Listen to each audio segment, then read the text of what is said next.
Today on BigScreenTony, we flash back to an interview of Brice, an OG in the skimboarding sport, and this one goes out to the skimboard family.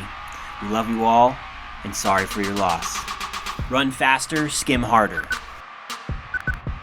Whenever you're ready, buddy. All right. My name's Brice from Virginia Beach, Virginia. 41 years old. Awesome. When was the first time you ever saw a skimboard or tried a skimboard? Let's see, looking back, I came in about where foam skimboards started, and there were a few boards on the beach, Mark Mills, Pete Rash, and the sport was naturally progressing just because of the materials, and they were doing a little more surfing. I came from more of a skater background, and that kind of upped the ante a little bit. Rode some boards and goofed off in the summertime, borrowed boards, and just played, just played like that. That's awesome. If you met somebody and they didn't know what skimboarding was, how would you describe it to them, or how would you explain what it is to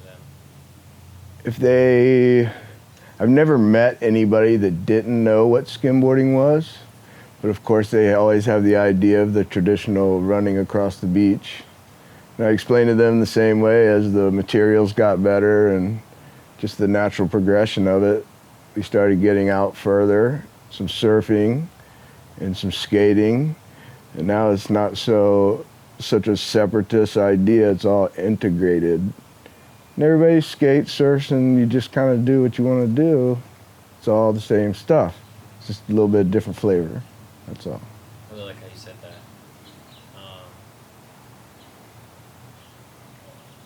What was it like when you started getting involved in the skimboarding? Was it something that you did more with your friends? Was it something you did you just fall in love with the sport immediately, or did you think it was kind of the community that kind of made you fall in love with the sport? No, I started skimboarding because there were skimboards around. We would just hang out at the pier, just hang out. And then I picked one up, a used one. It was a Polar Space. It was Pete Rash homemade board. I got it pretty cheap. I told my mom, I was like, Mom, we borrow $75, and I promise we won't have to buy another skimboard again. And then, coincidentally, my mother got ill and passed away. So this skimboard, every day after school, most of the time by myself, I would go skimboarding, 47th Street, every day after school. And I'm not gonna say it was therapy, but I could just go, and I never left the beach unsettled. I could just go and just be, and just run it out, and just never left the beach unsettled. Still haven't left the beach unsettled. I really like that you say that, because I find that it's really meditative. Like the sport is meditative, and not necessarily it's an addiction. It's more of like a meditative type thing for a lot of people. Right. No, it's not. That would go in the vice category, like gambling or skimboarding. Of course, the consequences are there for sure, but I think you'll find that in a lot of water sports, and skimboarders are very like-minded. They just want even other people to be stoked. It doesn't even matter. I've been doing it for a good while, and now I can just sit and watch a contest and get stoked just watching them. And granted, I'm not going to go out and run for 8 hours anymore these days, but I can watch it and just be stoked. I just go, hey, I know that feeling. That guy just got so shacked under there. Or, the lip was clipping in his ear, and I could almost hear it for him, So, no, just dig it. So I try to give back to the sport, run some contests, and help set up and build scaffoldings and this type of thing, so. Love how that image with the ear, dude, that was epic, dude. I could hear it. Yeah, I could hear it too. That was so sick. When you started, getting really more involved, and what was one of the first competitions you ever did? Well, How did that change the tone of what it was a little bit? Okay, well, it all happened basically in one summer and one wave. I bought the used skimboard, and then my buddy would call me and go, hey, Mark Mills is skimming at the pier, so it must be good. So I'm like, all right, it must be good, so I'm gonna go ride these good waves. But you know, of course, I was like 14, getting ready to turn 15. And I just stood there and watched. I was like, okay, you know, the intimidation factor's there. And then one day, I got one. It was just the one. And the next day, I couldn't get one. And I was like, hold on, this is a trick. And just kept going, just kept getting them more and more. And it was such a forgiving spot that you could just get on it and surf it, you know. And then the Super Pro came from Vic, and the boards just got that much better. And then it went bananas from there. And I went bananas with it. Just slid right off the map and skimmed every day until yesterday. So, do you think that, like, with the interjections of competitions into the sport, do you feel that kind of shifted the, I wouldn't say the friendships community, but just the more, just like the focus level and the kind of like realizing what you could do and like how much you could do and like doing more things? For sure. What happens at a competition, this has been an ongoing debate forever, you know, the competition versus the sole skimmer, but they're all the same people. I look at it as a good place to go and meet like-minded people, you know, because we're all frenemies or 8-minute enemies during the heat, but afterwards we'll go down the street and just have a banging session, and then we're still friends 30 years later because of that. You know, these guys would come from Solag and just claim all these contests on the East Coast. They're like, okay, you guys, now let's go skim. You know, let's go. All right, cool, let's go. And, you know, walk up this week in Solag and like, big hugs. It's like, it wasn't a, they're still soul skimmers. You just compete because you move around and you just check all the different spots, meet a lot of great people. And you know, it helps the sport out because people walk by. You know, I've announced a few contests and like, what's going on here? You know, what is this? You know, and just introduce the sport to the public that way. And it kind of makes you drive yourself. You know, they're competing against each other in the heat, but they're really thinking about trying to pull off that trick they were thinking about the other day. They're like, hold on, I'm gonna beat this buzzer at the 10-second mark. I'm gonna do this misty kick flip and stomp this thing. But no, you know, but they're thinking that, and that's fun. So you get out there, and 10 minutes later, you're down to the 10 seconds. You're like, there it is. You know, you don't make it. So, but just keep trying, you know. Do you have any advice to new skimmers or like even like the up and coming skimmers that are like frustrated or maybe find it difficult to do one thing and they just like, you know, maybe they're like, oh, I just can't do that, or maybe it's just not that, it's just the practice and just to keep trying at it. You know, each day is a little bit different because you kind of you skim emotionally. You know, if you're like had a super aggro day, you might just walk on the beach and just blast right off. Personally, I like to go and just ease into it. A couple turns, kind of like just let it happen, you know, so you can't get frustrated. And I've seen it over the years, just throwing your board and cursing, and you're not going to get in tune with your surroundings like that because you're not going to fight nature. You're just going to work with it, a couple turns, pick up the pace. Then here comes your homeboy. You're like, oh, okay, homeboy. And then you just start session out. That's it. It's a wrap. Then you go home and you feel great because you just had a good sesh. So just ease into it. And frustration is just not going to do you any good. You know, just sit down, swim. Go for a swim, you know, just soak it in. Take those couple turns, even in the heat. Start off your heat, just a couple solid turns, That's it. You know, you're not Beaker right off the bat. You're not Austin Keene because you're just starting to compete. Go out there, just get a couple solid turns, get a couple good solid points on there, and then go bananas. Then do your big airs. You got to get those solid waves because if you still have your heat trying to do this big spin, shifty or whatever, the next 9 minutes you're going to be frustrated and you're going to blow it. Then you're going to be regretful for the whole rest of the school year because you blew it because you started off too strong. So you got to ease into it, for sure. I like that.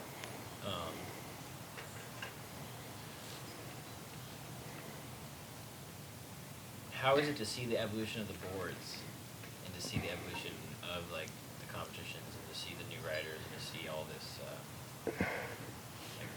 like the bigger tricks and the multiple tricks on the same wave? You know, in retrospect, interesting you asked that because we have this conversation all the time. I was just talking to Brad Dickey the other day, and Mark and I talk about this, and a lot of the boards are starting to go back to the very beginning Vic and Sandblaster shapes. Exile just came out with the Chub Scout, which is just the classic Vic pintail shape. But looking at it, I came in as foam boards just started. So that right there, I missed the wooden, but that's when they were reaching out and starting to get these lips. And then more surfers are like trying to drop in on you, and you can go, no, you can't drop in on me because I'm getting ready to go by you. And then you had the Super Pro, and the high density foam started coming, and the rocker tables, and then the vacuums and epoxies, and it just went bananas. And now all you have is just first class boards everywhere, you know? So spend the money and get you're as good as your tools, you know? If you're gonna build a house, use the hammer, not the stone.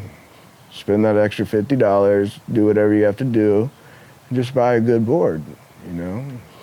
You can't afford it, start off slow, win a couple contests, easing into it, win a couple contests, go, hey, act respectfully at a contest. You don't want to go act like a idiot or a kook and cussing around all the kids. Nobody wants to sponsor those guys. You might find a good sponsor if you just represent yourself respectfully, you know. So just work your way on up, just like everything else. I love how you just said that. That was really good.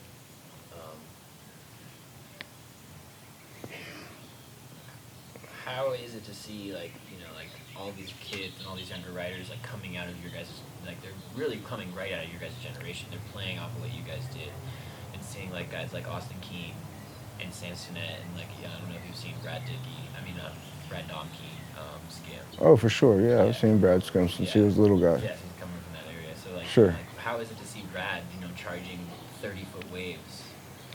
Right. No. You know, I never missed one summer, mostly on the East Coast. I've never missed one summer. One year I didn't compete because I had a broken foot or whatever. But you can see the generations, you can see the changes, you can see the gaps in the age groups where everybody disappears, goes to school. And you know, that same group, then that gap will just kind of carries through, and it's just like this very unique cycle. And if I had a chalkboard, I could probably just write the generations down from Tex and Pete to Mark Mills, myself and the Bryan Bros, then the Evers, Brad Evers-ish, and you just keep going. Then after Evers, then you have the Austin Keenes, but in between Austin Keene and Evers, you got Michael Brickell, OBX, and it just keeps going. And now there's 6-year-old guys dropping in on a Liso. I saw it the other day, going, hey, this guy's too young to trick or treat, and he's dropping in on a Liso. Okay. Kudos. Yeah, those Rogers kids are insane, dude. I've seen them down there when it was like 10 feet, like uncomfortably big, and they're like, dude, they're like, pop some foam bubble, like, I was like, this guy's like, what's going on? And his dad's always right there, you know, his dad's always right there watching, but it's still like, dude, your kids are so gnarly. he brought them here to make them. They're gonna just be to start off as burly as it gets. Burly as it gets. So do you think like I think like like these guys are changing things. They're trying to put premise like there's even like Austin with the full organic yoga mentality, like Sure. straight edge mentality. Sure. And and seeing like Donkey travel the world. Sure. And like I don't know if you guys saw the experience like with Ryan and like how they did the toe-ins and stuff like that. Oh, right, sure. Yeah, like sure. that kind of stuff. Do you think that, like where do you see the future of the sport going? Do you see it changing? Do you see like, like would you like to see big industry come in? Do you like to, I feel the community is so strong that it wouldn't hinder on the friendships, but at the same time it might help out the infrastructure for the riders or No, actually for me being on the backside of it and seeing every format, contest-wise, all the different formats that have been tried, some work, some don't. Somewhere along the way, we're going to have to come to an agreement because, it's like the global economy. Well, this is global now. Every night I look at my Facebook and one of the kids in the Philippines has a phone and he posts skimboarding pics. The one guy in the village has a phone and it's rad. So we have to come to an agreement. We've been working on a system on the East Coast that is kind of very formal. It's run like the Olympics. It's just like this. No Willy Wonka freestyle contest. It's like this, judged by your peers. You missed your heat. Sorry, we can't squeak you in. But in the old days, it was like that. Because you can do that when everybody's like showing up after work and you have a little skim jam. That's fine. But contest-wise, now that it's on this level, you got to be more firm about how this goes. And we've had a pretty long dialogue with Aaron, the UST president, and the guys over on the East Coast, the Skim USA, and trying to come to an agreement because both sides have great pieces, but trying to get the mesh. But then you have this thing where just the frequency of the waves at Aliso, that you might get one set every 15 minutes. The East Coast, the water on the East Coast is completely different. They're going 3 waves here is already too much because you're only going to get one set every 15 minutes. Well, the East Coast is not like that whatsoever.